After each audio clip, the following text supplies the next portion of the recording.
Hey guys, welcome back to Indian best education. दोस्तों, आप सभी के प्यार और सपोर्ट के लिए आपका बहुत बहुत धन्यवाद। आज हम मैथमेटिक्स का पेपर करने वाले हैं। जो क्लास 10th है उसका पेपर कल हुआ था। सेकेंडरी एग्जामिनेशन 2024 मैथमेटिक्स का ये पेपर है। ठीक है, पूर्णांक इसका 80 है। तो हम 1 बाय 1 करके सारे क्वेश्चन सोल्व करेंगे। तो देखिए, इसमें 4 सेक्शन है। फर्स्ट सेक्शन है ए, फिर बी सेक्शन है, फिर सी सेक्शन है। आपको मैं पूरा पेपर दिखा देता हूँ। ठीक है, जो फर्स्ट सेक्शन है, सेक्शन ए, उसमें ऑब्जेक्टिव टाइप क्वेश्चन है। ठीक है, और इसमें कितने क्वेश्चन है? इसमें 15 क्वेश्चन है जो 15 नंबर के थे। ठीक है, नीचे देखते हैं,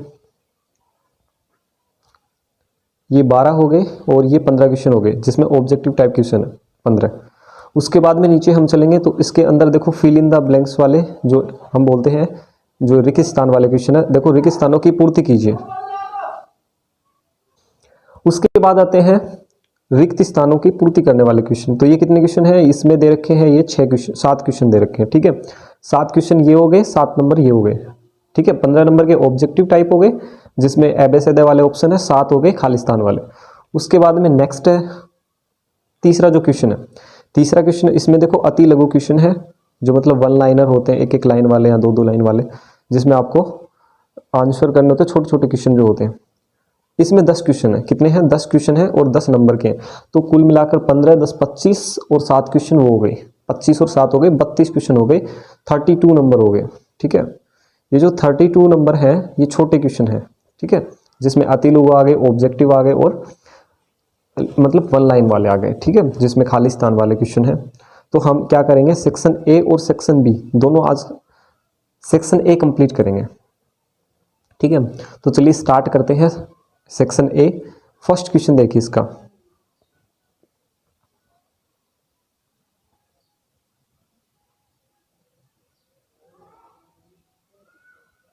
ये सेक्शन ए है। सेक्शन ए में हम क्या पढ़ेंगे? बहुविकल्पीय क्वेश्चन पढ़ेंगे। ठीक है, तो फर्स्ट क्वेश्चन है, इसमें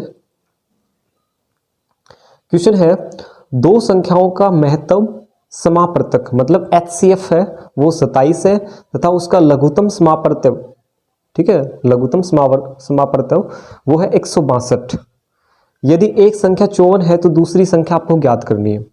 तो देखिए इसका सॉल्यूशन कैसे होगा। वैसे आपको क्या करना है, देखते ही आपको इस पे ऑप्शन के हिसाब से लिखना है कि इसमें ए ऑप्शन होगा या फिर बे होगा या फिर से। आपको सिर्फ सीधा आंसर लिखना था, सॉल्यूशन नहीं करना था।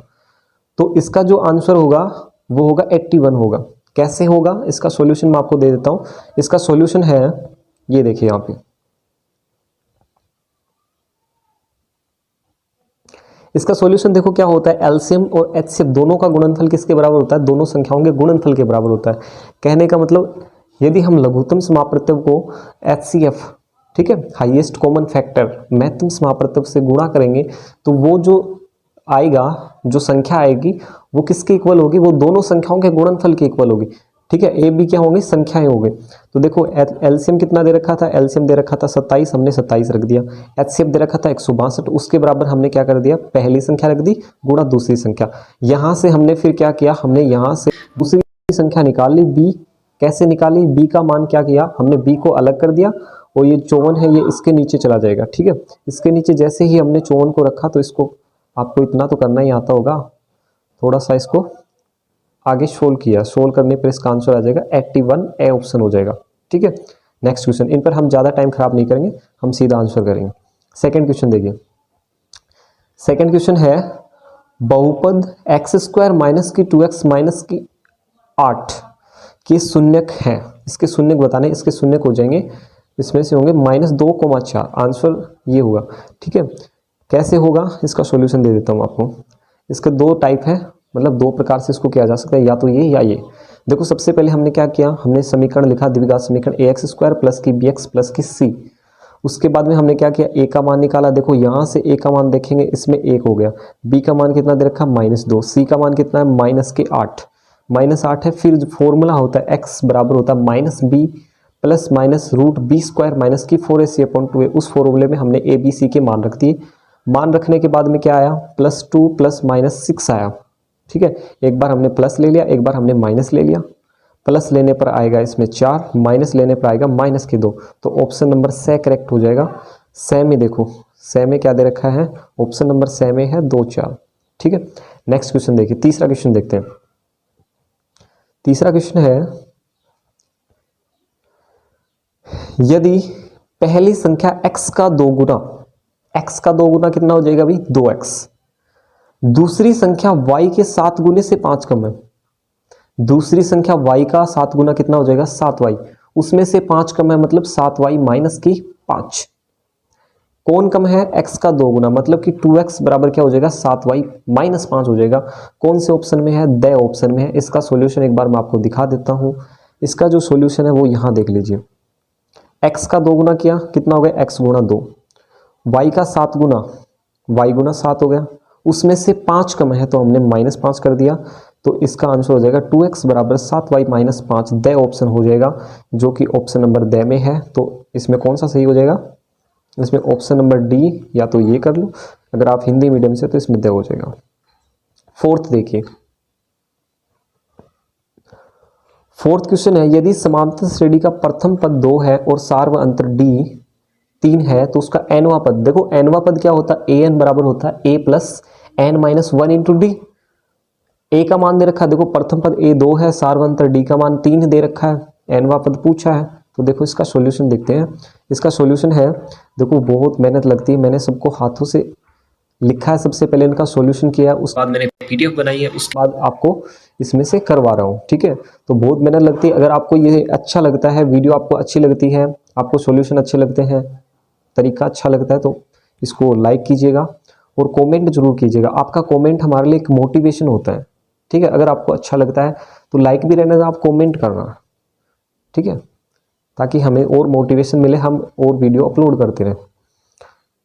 ए क्या हो गया इसका 2 हो गया, डी सार्वंतर 3 है, ए एन पूछा आपसे, ए एन की वैल्यू कितनी होती है, वही होता है ए एन का formula A plus N minus 1 into D, अभी बताया मैंने। ए एन बराबर ए की वैल्यू 2 रख दी यहाँ पे, एन माइनस 1, डी की वैल्यू 3 रख दी, कुछ नहीं किया, सॉल्यूशन किया है, इसको अंदर कोष्टक में गुणा कर दिया, क्या आ गया 3n माइनस 1, बे ऑप्शन हो जाएगा, option number B is correct हो जाएगा, ठीक है। अगला क्वेश्चन है, प्रथम 3 के प्रथम 5 गुणज, उनका योगफल बताना। देखो 3 के प्रथम 5 गुणजों का योगफल, 3 के प्रथम 5 गुणजों का योगफल होगा 45, कैसे होगा इसका सॉल्यूशन देखते हैं। अच्छा ये बताओ 3 के प्रथम 5 गुणज कौन कौन से होंगे, आप कहोगे 3 गुणा 1, 3 गुणा 2, 3 गुणा 3 गुणा 3, 4, 3 गुणा 4 और 3 गुणा 5, मतलब 5 तक करने आपको, तो हो जाएगा 3, 6, 9, 12, 15, कुछ नहीं करना था, इनका योगफल करना था, इन सबको आप जोड़ लो, जोड़ने पर 45 आएगा, से ऑप्शन हो जाएगा, ठीक है। तो इसमें हम कौन सा करेक्ट कर देंगे, इसमें हम से ऑप्शन करेक्ट कर देंगे 45। अगला देखिए, नेक्स्ट है, अगला है, किसी त्रिभुज PQR में PQ square plus QR square बराबर होता है PR स्क्वायर दे रखा है ये, ठीक है, हो तो कौन सा कोण समकोण होगा, कौन सा कोण समकोण होगा। देखो इसको समझते हैं, इसका सॉल्यूशन देखिए पहले, इसका सॉल्यूशन मैंने लिया है। देखो सबसे पहले हमने क्या किया, ये एक त्रिभुज बना लिया हमने PQR, ठीक है। अब देखो इसमें जो PR है हमने पाइथागोरस पर में पढ़ रखी है, उसमें क्या था, कर्ण का स्क्वायर होता है वो लंब स्क्वायर प्लस आधार स्क्वायर। इसमें हमें ये नहीं पता कौन सा लंब है कौन सा आधार है, लेकिन हमें इतना तो पता है कौन सा कर्ण है, तो कर्ण का स्क्वायर ही तो लंब स्क्वायर और आधार स्क्वायर के बराबर होता है, मतलब ये कर्ण हो गया, क्या हो गया, ये कर्ण हो गया। कर्ण ये हो गया, तो कर्ण के सामने ही तो समकोण होता है, जो भुजा कर्ण होती है उसके सामने वाला जो कोण होता है वो समकोण होता है, तो ये वाली जो भुजा है PR ये कर्ण हो गई, इसके सामने ही क्या होगा समकोण, तो समकोण किस पे हो जाएगा, क्यों पर हो जाएगा, तो क्यों पर समकोण हो जाएगा, तो इसमें आंसर क्या हो जाएगा, इसमें आंसर हो जाएगा ऑप्शन नंबर बे, क्यों हो जाएगा। नेक्स्ट देखिए, अगला क्वेश्चन है, बिंदु 0,3 की x अक्ष से दूरी बतानी है। देखो जब भी x अक्ष से दूरी पूछे तो हम जो y अक्ष पर वैल्यू है उसको रख देंगे, y अक्ष पर कौन सी वैल्यू है, देखो इसमें y अक्ष पर जो वैल्यू है 3, तो ये हो जाएगा, ठीक है। जब हम y अक्ष से दूरी पूछें तो x की जो वैल्यू है वो हम रख देते हैं, ठीक है। तो x अक्ष से दूरी कितनी हो जाएगी इसकी x अक्ष से दूरी हो जाएगी 3। इसका देखते सॉल्यूशन भी करवा रखा है क्या मैंने, देखो 0,3 की x अक्ष से दूरी कितनी हो जाएगी, दूरी हो जाएगी 3, ए ऑप्शन में दे रखा है, ए ऑप्शन हो जाएगा। Option number A. अगला देखिए, नेक्स्ट है 2 साइन 45 डिग्री और कोस 45 डिग्री का आपको मान बताना है। ठीक है, तो इसका सॉल्यूशन देखते हैं। साइन 45 और कोस 45 का आपको मान बताना है। इसका सॉल्यूशन देखो, 2 इंटू साइन 45 की वैल्यू होती है 1/√2, कोस 45 की वैल्यू कितनी होती है 1/√2। इन सबको जब आप सोल्व करोगे तो देखो ये √2 और √2 यहाँ गुणा होके 2 हो गया, 2 से 2 हमने कैंसिल आउट कर दिया तो क्या बच गया, 1 बच गया। एक कौन से ऑप्शन में दे रखा है, एक दे रखा है ऑप्शन नंबर द में। कौन से ऑप्शन में दे रखा है, ऑप्शन नंबर द, तो इसका आंसर हो जाएगा द ऑप्शन। ठीक है, नेक्स्ट देखिए, नेक्स्ट है यहां पर, यदि किसी वृक्ष की छाया उसकी ऊंचाई की 1/√3 गुना हो तो सूर्य का उन्नयन कोण क्या होगा। ठीक है, ये क्वेश्चन आपके त्रिकोणमिति का जो आगे प्रश्नावली है, प्रश्नावली 9 में से ये क्वेश्चन पूछा गया है। इसका सॉल्यूशन देखिए। सबसे पहले तो देखो डायग्राम क्या है इसका, एक क्या था, एक वृक्ष था, उसकी ऊंचाई, तो ये हमने एक वृक्ष है, ये उसकी ऊंचाई मान लो, उसकी छाया, तो छाया किस तरफ, मान लो इस तरफ सूर्य है, यहाँ पर अगर यहाँ सूर्य है तो छाया किस तरफ होगी, इस तरफ, ये छाया हो जाएगी इसकी। उसने बोला है यदि किसी वृक्ष की छाया उसकी ऊंचाई की 1/√3 गुनी है, तो मान ली कि ऊंचाई वृक्ष की h है, 1/√3 गुना है, तो उसकी जो छाया की लंबाई वो कितनी होगी, छाया की लंबाई होगी h/√3। इसमें हमने त्रिभुज मान लिया, ABC मान लो या कुछ भी मान लो, उसमें हमने क्या किया, हमने इसमें क्या किया, इसमें हमने टेन थीटा का फॉर्मूला लगा दिया। टेन थीटा होता है लंब बट्टे आधार, लंब बट्टे आधार। लंब कितना है इसमें, लंब है h, आधार कितना है h/√3। h से h कैंसिल आउट हो गया, क्या बचा, ये √3 ऊपर चला जाएगा। जब ये ऊपर चला जाएगा तो ये क्या बन गया, 3 बन गया। अब टेन थीटा बराबर √3, तो √3 किसकी वैल्यू होती है, 60 डिग्री की वैल्यू होती है। तो उन्नयन कोण कितना आ गया सूर्य का, 60 डिग्री आ गया। तो इसका जो आंसर होगा वो कितना हो जाएगा, इसका आंसर हो जाएगा 60 डिग्री। अगला देखिए, किसी वर्त के व्यास के सिरों पर खींची गई स्पर्श रेखा परस्पर होती है, समांतर होती है, कैसे होती है समझते हैं इसको।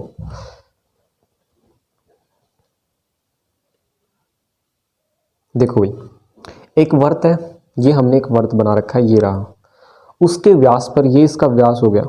ठीक है, वर्त का व्यास वर्त को 2 बराबर भागों में बांटता है, ये इसका व्यास हो गया। ठीक है, वर्त के केंद्र से होकर गुजरेगा, वर्त को 2 बराबर भागों में बांटेगा, वो उसका व्यास होता है। व्यास के सिरों पर खींची गई स्पर्श रेखा, व्यास के सिरा कौन सा हो गया भाई, व्यास का एक सिरा ये हो गया, एक सिरा ये हो गया, इसके सिरों पर कोई स्पर्श रेखा हमने खींची, ये खींची, ये खींची। क्या आपको ये लगता है कि ये कहीं आगे जाके कहीं ना कहीं प्रतिच्छेद करेंगी, भाई ये भी सीधी चलेगी, ये भी सीधी चलेगी। जब दोनों सीधी चलेंगी तो प्रतिच्छेदी रेखा कहाँ से हुई, फिर क्या हो जाएंगी, समांतर हो जाएंगे, क्योंकि एक दूसरे को कभी नहीं काटेंगे, एक दूसरे के समांतर चलेंगे। समझ में आया, तो ये हो जाएगा समांतर रेखाएं हो गई। उसके बाद में अगला क्वेश्चन देखिए, तो समांतर, इसका आंसर क्या हो जाएगा, इसका आंसर हो जाएगा समांतर कौन से ऑप्शन में, बे ऑप्शन में। नेक्स्ट देखो, नेक्स्ट है एक वर्त की परिधि 176 मीटर सेंटीमीटर है, सॉरी, उसकी त्रिज्या ज्ञात कीजिए। तो वर्त की परिधि क्या होती है, 2πr होती है। इसका भी सॉल्यूशन देख लीजिए, इसका सॉल्यूशन आगे वाले पेज पर है, ये रहा। देखो कितनी दे रखी है, वर्त की परिधि 176 दे रखी है, तो वर्त की परिधि का फॉर्मूला लगाओ 2πr। 2πr दे रखा है कितना, 176। आपको r की वैल्यू फाइंड करनी थी, तो r की वैल्यू फाइंड करनी, तो ये जो 2π है ना, ये इसके बट्टे में चला जाएगा, इसके बट्टे में जाएगा, तो इसके बट्टे में जाएगा तो क्या हो जाएगा, देखो 176/2π हो गया। पाई की वैल्यू हमने 22/7 रख दी, 7 ऊपर चला गया। यहाँ से जैसे आप कैंसिल आउट करोगे इसको, 44 को इससे करोगे तो 4 बार जाएगा, 44 चौके 176 होते, 7 चौके कितने हो गए, 28 हो गए। इसका आंसर क्या आ गया, इसका आंसर आ गया 28। से ऑप्शन में दे रखा है, तो ऑप्शन नंबर से करेक्ट हो जाएगा। कौन सा ऑप्शन है, से ऑप्शन है, ये रहा 28, तो इसका आंसर हो जाएगा। नेक्स्ट देखिए, नेक्स्ट है, जल्दी जल्दी कर लेते हैं इनको, नहीं तो वीडियो बहुत लंबी हो जाएगी। अगला क्वेश्चन है, एक गोले का आयतन 36 पाई घन सेंटीमीटर है, तो उसकी त्रिज्या क्या होगी। इसको भी वैसे ही करना, सेम सॉल्यूशन होगा। उसका फॉर्मूला लगाओ घन के आयतन का। देखो घन का आयतन होता क्या है, घन का आयतन होता है 4/3 πr3। 4/3 पाई आर क्यूब घन का आयतन होता है, घन के आयतन की वैल्यू दे रखी 36 पाई। 36 पाई के बराबर हमने रख दिया क्या, 4/3 पाई आर क्यूब। जैसे ही हमने इसको सोल्व किया आर की वैल्यू आई 3 आ जाएगी लास्ट टाइम। आप इसको सोल्व कर लेना, सोल्व करना तो आता होगा भी 10th क्लास में हो आप, इतना तो आपको आना ही चाहिए। ठीक है, वैसे बता देता हूँ एक बार, 4/3 आर क्यूब बराबर 36 आर क्यूब, ये 4/3 उस तरफ चला गया तो 3/4 हो गया। 4 9 36 होते हैं, 9 बार कटेगा, 9 को 3 से गुणा किया 27 आ गया। जब आर क्यूब की वैल्यू 27 है तो इसका घनमूल हो जाएगा 3, तो इसका आंसर हो जाएगा 3। अगला क्वेश्चन देखिए, तो इसमें क्या हो जाएगा, इसमें हो जाएगा 3, ए ऑप्शन में दे रखा है। नेक्स्ट क्वेश्चन है, प्रथम 11 पूर्ण संख्याओं का माध्य। देखो माध्य क्या होता है, राशियों का योग बटे राशियों की संख्या। प्रथम 11 पूर्ण संख्या, पूर्ण संख्या क्या होती है, पूर्ण संख्या होती है 0 से शुरू। कहां से शुरू होती है, 0 से। तो प्रथम 11 पूर्ण संख्याएं कौन कौन सी हो जाएंगे, 0 1 2 3 4 और कहां तक, 10 तक हो जाएंगे। तो प्रथम 11 संख्याओं का माध्य पूछा है, तो प्रथम 11 संख्याओं का पहले तो योग होगा। ये देखो यहाँ पर सबसे पहले हमने क्या किया, इनका योग किया, योग आया 55। टोटल संख्याएं कितनी, 11 पूर्ण संख्याओं का निकालना है। तो राशियों का योग बटे राशियों की संख्या 55/11, 5 आ जाएगा, काट देंगे इसको। ठीक है, तो 5 बे ऑप्शन में दे रखा है, तो ऑप्शन नंबर बे करेक्ट हो जाएगा। इसमें कौन सा ऑप्शन हो जाएगा, बे ऑप्शन हो जाएगा। नेक्स्ट क्वेश्चन देखिए, नेक्स्ट क्वेश्चन है 3 3 5 3 4 2 8 4, इसमें बहुलक ज्ञात करना। देखो बहुलक होता है जिसमें जिसकी बारंबारता सबसे ज्यादा हो, जो सबसे ज्यादा बार आए, तो सबसे ज्यादा बार 3 आए, इसमें तो कुछ देखना ही नहीं, 3 आंसर हो जाएगा। नेक्स्ट क्वेश्चन देखिए, देखो पी की वैल्यू दे रखी है 0.05 दे रखी है, पीई नोट की वैल्यू निकालनी है आपको। देखो पीई नोट है ना, नहीं की प्रायिकता निकालनी, तो पीई में से 1 में से पीई को माइनस कर देंगे। इसका सॉल्यूशन देखो, इसका सॉल्यूशन है पी की वैल्यू दे रखी है, पी नोट की वैल्यू होती है, उसका फॉर्मूला होता है 1 - पी, तो इसमें से घटाएंगे तो 0.0 आ जाएगा 95। कितना आ जाएगा, 0.95, जो कि द ऑप्शन में दे रखा है, तो आंसर इसका हो जाएगा द ऑप्शन में। तो इसका आंसर क्या हो जाएगा, इसका आंसर हो जाएगा द ऑप्शन, ये रहा यहाँ पे। नेक्स्ट देखिए, आपके ऑब्जेक्टिव टाइप जितने भी क्वेश्चन है वो सारे कंप्लीट हो गए।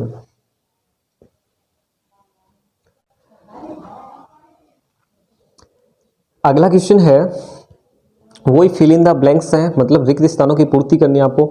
समांतर श्रेणी दे रखी है, 11वां पद पूछा है। समांतर श्रेणी का 11वां पद क्या हो जाएगा, 11वां पद हो जाएगा a11 बराबर होता है a + 10d। a की वैल्यू 3 दे रखी है, -3, d की वैल्यू निकाल लो। चलो इसका सॉल्यूशन देखते हैं।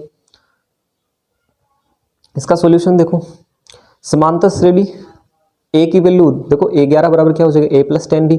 a की वैल्यू -3, प्रथम पद मिल गया। d की वैल्यू हो जाएगी a2 - a1, a2 माइनस की 1/2 है, a1 कितना -3 है, तो -3, a2 - a1 हो गया। उसके बाद इसको सोल्व करेंगे, d की वैल्यू 5/2 आएगी। d की वैल्यू आपको मिल गई, d की वैल्यू और a की वैल्यू ये रही, दोनों को रख दो a + 10d में। देखो फॉर्मूला क्या था, फॉर्मूला था a + 10d, तो a की वैल्यू -3 प्लस की जगह +10, 10 लिखा हमने, d की जगह d की वैल्यू 5/2 ये रख दी। इसको सोल्व करेंगे तो 22 इसका आंसर हो जाएगा। तो 22 देखिए कहाँ पर है, इसमें रिक्त स्थान में क्या लिख देंगे हम, 22 लिख देंगे, 2 ठीक है। नेक्स्ट देखिए, अगला है आपको कुछ नहीं करना, cos स्क्वायर 60 - sin स्क्वायर 60 की वैल्यू निकालनी। cos स्क्वायर 60 और sin स्क्वायर 60 है, दोनों को माइनस कर देना। ठीक है, देखो cos 60 की वैल्यू क्या होती है, cos 60 की वैल्यू 1/2 होती है। sin 60 की वैल्यू क्या होती है, √3/2 होती है। इसका सॉल्यूशन देख लो जल्दी से। इसका सॉल्यूशन है, cos 60 की वैल्यू 1/2 रख दी, 3/2 रख दी, दोनों को सोल्व किया, लास्ट में -1/2 आएगा। ठीक है, इतना तो आपको आता ही होगा, 10th क्लास में हो तो इतना तो आता ही होगा आपको, कैसे सोल्व किया एलसीएम वगैरह लेके। इसको देखो लास्ट में फाइनल इसको काटा तो 1/2 आ गया। नेक्स्ट क्वेश्चन देखिए, जल्दी जल्दी से इनको कंप्लीट करते हैं। एक वर्त का क्षेत्रफल है 154 सेंटीमीटर स्क्वायर, तो इसकी त्रिज्या, एक वर्त का क्षेत्रफल दे रखा, आपको त्रिज्या आपसे पूछी है, तो वर्त का क्षेत्रफल क्या होता है, वही πr², πr² के बराबर 154 को रख देंगे। ये देखो भाई, वर्त का क्षेत्रफल 154 दे रखा, πr² के बराबर हमने रख दिया, क्योंकि वर्त का क्षेत्रफल πr² होता है। r² अलग रख लिया, पाई है इसको इसके नीचे भेज दिया, पाई को जब इसके नीचे आपने भेज दिया तो पाई की वैल्यू रख दी 22/7। 22 कितने होते हैं, 22 संति 154 होते हैं, तो r² की वैल्यू आई 7 × 7।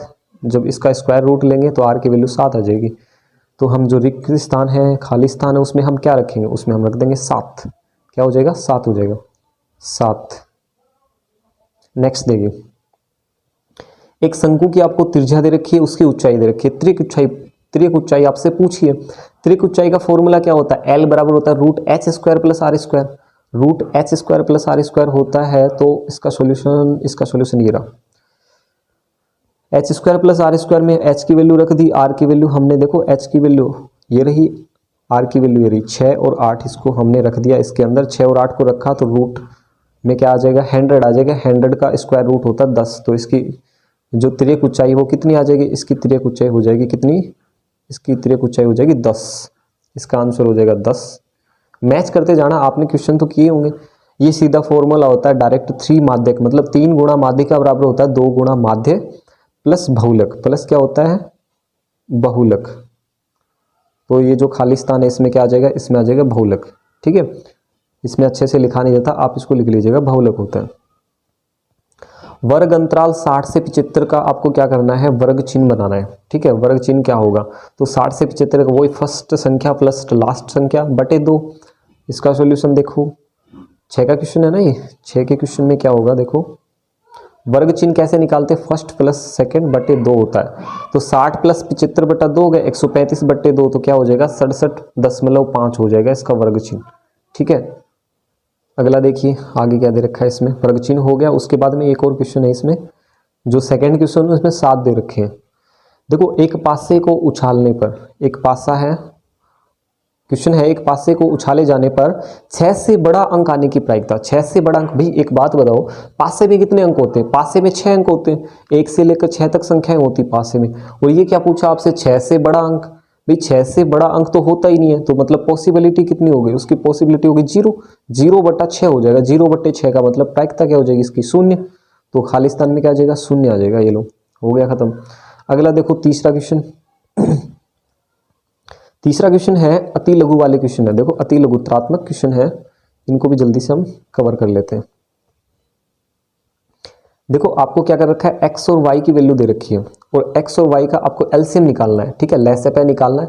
लैसेपे कैसे निकलता है भाई, जब दो संख्याएं आपको दे रखी हैं तो उनका एलसीएम देखो, लैसेपे का मतलब होता है लोएस्ट कॉमन फैक्टर होता है। ठीक है, एलसीएम लोएस्ट कॉमन फैक्टर।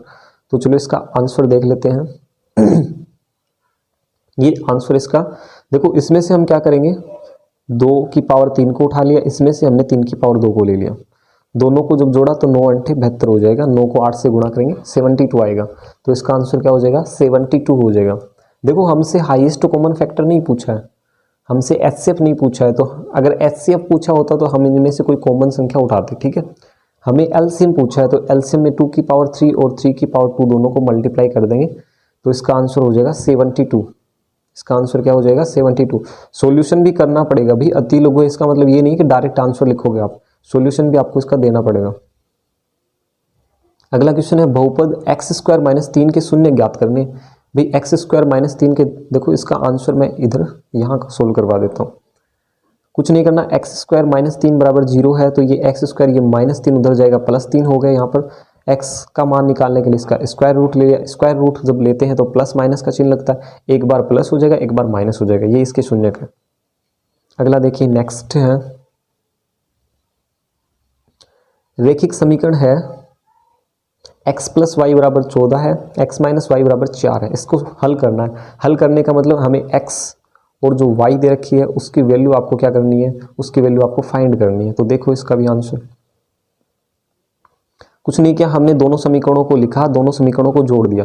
जोड़ने पर देखो ये y से y कैंसिल हो गया, ये x और x क्या हो जाएगा 2x हो गया, 2x और ये भी जुड़ जाएंगे आपस में, जोड़ने पर ये 18 हो गया। x की वैल्यू 9 आ गई। जब x की वैल्यू हमारे पास 9 आ गई तो x का जो मान है वो हम किसी भी समीकरण में इन दोनों में से किसी में रख लेंगे। मैंने फर्स्ट में रख लिया, तो देखो x का मान जब इसमें रखेंगे 9, यहाँ मैंने 9 रखा, तो ये जो 9 इधर जाएगा तो ये 14 में से माइनस हो जाएगा, तो y की वैल्यू जब आएगी वो 5 आएगी। हो गया ये भी। अगला देखिए नेक्स्ट, तो ये थ्योरम है, थेल्स प्रमेय से पूछा है क्वेश्चन। आपको डी समांतर बी सी दे रखा है, इसी का मान पूछा है। जब दो रेखाएं समांतर हैं, ठीक है, तो उनकी जो भुजाएं हैं वो भी, उस त्रिभुज की जो भुजाएं हैं वो क्या हो जाएंगी, समान अनुपात में होंगी। जब ये समान अनुपात में होंगी तो ए डी बटा डी बी, देखो ए डी बटे डी बी ये वाली, उसके बराबर हो जाएगा ए ई बटे ई सी, ये हो जाएगा। तो देखो इसका आंसर थेल्स प्रमेय से हमने क्या किया, AD बटे DB बराबर हो गया AE बटे AC। सब की वैल्यू रख दो भाई, इसकी वैल्यू ये थी इधर, इसकी वैल्यू ये थी, यहाँ से हमने सोल्व किया, वज्र गुणा करके इसी का मान निकाल लिया। इसी की जो वैल्यू आई है वो आई है 2, ये आपका डायग्राम था। तो इसी का मान कितना आ गया, इसी की वैल्यू आ गई 2। यहाँ से देखो इसका मान कितना आ जाएगा, इसमें 2 आ जाएगा। नेक्स्ट देखो, पांचवा है, दोनों के बीच की दूरी निकालनी है आपको। ठीक है, इन दो बिंदु दे रखे हैं आपको, दोनों के बीच की दूरी निकालनी है। दूरी का फॉर्मूला क्या होता है, रूट y2 माइनस y1 का whole square plus x2 minus x1 का होल स्क्वायर, उसमें पुट अप कर देंगे वैल्यू। तो देखो ये जो इसका सॉल्यूशन हो गया y2 माइनस y1 x2 का होल स्क्वायर का रूट निकालना आपको। जब हमने इसकी वैल्यू रखी, देखो y2 का मान कितना है, y2 का मान ये रहा माइनस ए, मैंने रखा यहाँ पे। y1 की वैल्यू कितनी है, y1 की वैल्यू a है, हमने माइनस ए रख दिया। देखो y2 माइनस y1 रख दिया, यहाँ पे प्लस की जगह हमने प्लस लगाया। x2 माइनस x1, x2 की वैल्यू a है, ये रही यहाँ पे। दोबारा से देखते हैं, देखो x2 की वैल्यू ये रही a, x2 की वैल्यू ये रही माइनस ए मैंने रख दिया यहाँ पे। x1 की वैल्यू है a, x1 की वैल्यू कितनी है माइनस ए, x1 की वैल्यू भी कितनी है माइनस ए। सॉरी ये बाय मिस्टेक हो गया। देखो दोबारा से देखते हैं इसको, y2 की वैल्यू कितनी है, y2 की वैल्यू है इसमें माइनस ए, हमने माइनस ए रखा, माइनस की जगह माइनस हमने लगा दिया यहाँ पे। फिर उसके बाद में y1 की वैल्यू a है तो माइनस ए रख दिया, प्लस की जगह हमने प्लस लगा दिया। x2 की वैल्यू कितनी है, x2 की वैल्यू है माइनस ए की यहाँ पर। उसके बाद में x1 की वैल्यू कितनी, उसकी वैल्यू भी माइनस एक है, बीच में माइनस का चिन्ह हमने लगा दिया। जब इसको आप सोल्व करोगे तो 4a स्क्वायर आएगा, और जब 4a स्क्वायर का स्क्वायर रूट निकालोगे तो इसकी वैल्यू 2a हो जाएगी। देखो प्लस माइनस आएगा, लेकिन दूरी हमेशा पॉजिटिव होगी, दूरी कभी नेगेटिव हो ही नहीं सकती, तो हमने प्लस वाला ले लिया तो प्लस 2a हो जाएगा। अगला क्वेश्चन देखो, क्वेश्चन नंबर 6 है, एक ऊर्ध्वाधर खंबे की परछाई खंबे की ऊंचाई के बराबर है। इस बार परछाई और ऊंचाई बराबर है। पहले भी जो क्वेश्चन आया था फर्स्ट में ए सेक्शन में, जो ऑब्जेक्टिव टाइप था, उसमें h हमने मानी थी, उसके बाद में h बटा रूट 3 रखा था, मतलब उसमें 1/√3 गुना थी। इस बार तो बराबर दे दिया। सूर्य का उन्नयन कोण, सेम क्वेश्चन पूछा है, 2 क्वेश्चन तो सेम हो गए। ये देखो भाई यहाँ पर हमने क्या किया, खंबे को हमने h मान लिया, ये खंबा हो गया, इसकी परछाई ये हो गई। ठीक है, परछाई इसकी ये हो गई, तो उसके बाद में हमने क्या किया, दोनों को बराबर माना, क्योंकि क्वेश्चन में बोला गया दोनों बराबर हैं। वही दोबारा से त्रिभुज एबीसी में हमने tan थीटा लगा दिया, लंब बटे आधार लगा दिया। लंब बटे आधार है तो दोनों बराबर हो गए, कैंसिल हो गए तो 1 आ गया। tan में एक वैल्यू किसकी होती है 45 की, तो सूर्य का उन्नयन कोण कितना हो गया 45 हो गया। ये भी कंप्लीट हो गया। आगे फिर आगे देखो और भी है क्या इसमें, कुछ और क्वेश्चन भी है इसमें क्वेश्चन है, एक मीनार है, उसके पाद बिंदु से एक मीनार के पाद बिंदु से 100 मीटर की दूरी पर स्थित एक बिंदु से उसके शिखर का उन्नयन कोण 60 डिग्री दे रखा है। मीनार की ऊंचाई आपको ज्ञात करनी है। ठीक है, 1 सेकेंड का टाइम देना। मीनार की ऊंचाई आपको ज्ञात करनी है। सॉल्यूशन देखिए इसका, हमने क्या किया, हमने भी एक मीनार मान ली, ए बी हमने क्या ले ली, ए बी हमने एक मीनार ले ली, और मीनार से उसके पाद बिंदु, इसका पाद बिंदु कौन सा हो गया, मतलब जो उसके मतलब पाद बिंदु का मतलब होता है पैर, तो जो नीचे का बिंदु है उससे 100 मीटर दूर हम बिंदु सी से उसका उन्नयन कोण दे दिया 60 डिग्री, हमने 60 डिग्री रख लिया। पूछा क्या है, मीनार की ऊंचाई पूछी है, तो देखो ऊंचाई हमने ए बी रख ली, ए बी का मान h रख लिया हमने। तो वही त्रिभुज एबीसी में थीटा बराबर दे रखा 60 डिग्री, हमने क्या किया tan थीटा का फॉर्मूला लगा दिया, वही लंब बटे आधार। तीसरा क्वेश्चन है इसी टाइप, tan 60 वैल्यू क्या होती है, tan 60 वैल्यू √3, और लंब बटे आधार है, लंब कितना था h था, और आधार कितना था, आधार 100 था, 100 रख दिया इसमें। जब इसको सोल्व किया तो जो हाइट आई है आपकी मीनार की वो ये आई है 100√3 सेंटीमीटर। तो ये इसका आंसर हो जाएगा। नेक्स्ट क्वेश्चन देखिए अब, अगला क्वेश्चन है, एक वृत्त की त्रिज्या 7 सेंटीमीटर है तथा केंद्र पर अंतरित कोण 60 डिग्री है। चाप की लंबाई आपको ज्ञात करनी है। चाप की लंबाई का फॉर्मूला क्या होता है, थीटा बटे 360 गुणा 2 पाई आर होता है, थीटा बटे 360 गुणा 2 पाई आर। तो देखो फॉर्मूला है कुछ नहीं, फॉर्मूले में थीटा का मान 60 डिग्री रखो, आर की वैल्यू 7 रखो, जब आप इसको सोल्व करोगे तो आंसर लास्ट में आएगा 7.33 सेंटीमीटर आ जाएगा। देखो हमने कुछ नहीं किया, इसको काटा 1/6 आएगा, जब इसको हमने सोल्व किया तो लास्ट में आएगा 44/6। इसको और आगे सोल्व करेंगे तो आ जाएगा 7.33 सेंटीमीटर। अगला क्वेश्चन देखिए, अगला क्वेश्चन है, देखो वीडियो बहुत ज़्यादा लंबा हो जाएगा, इसलिए थोड़ी जल्दीबाजी करनी पड़ रही है, ठीक है। दिक्कत आएगी और अपलोड करने में भी थोड़ी प्रॉब्लम होगी उसमें भी।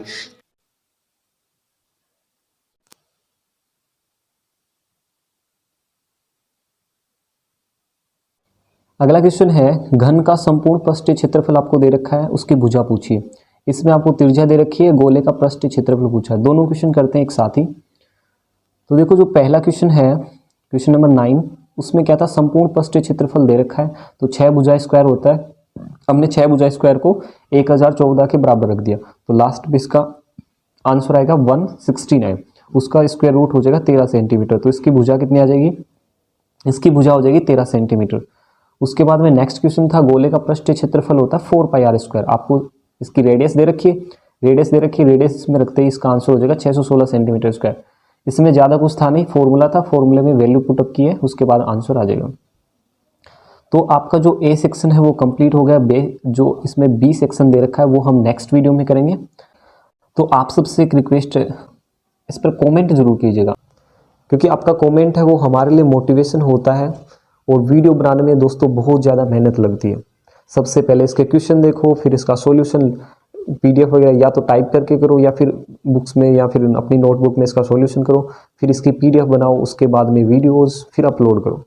तो बहुत ज़्यादा मेहनत लगती है। तो अगर आपको ये पसंद आती है या फिर आपके लिए अच्छी होती है, ये वीडियो अच्छी हेल्पफुल होती है, तो प्लीज़ इसको लाइक करना, ठीक है, और कमेंट तो जरूर करना। Thank you very much.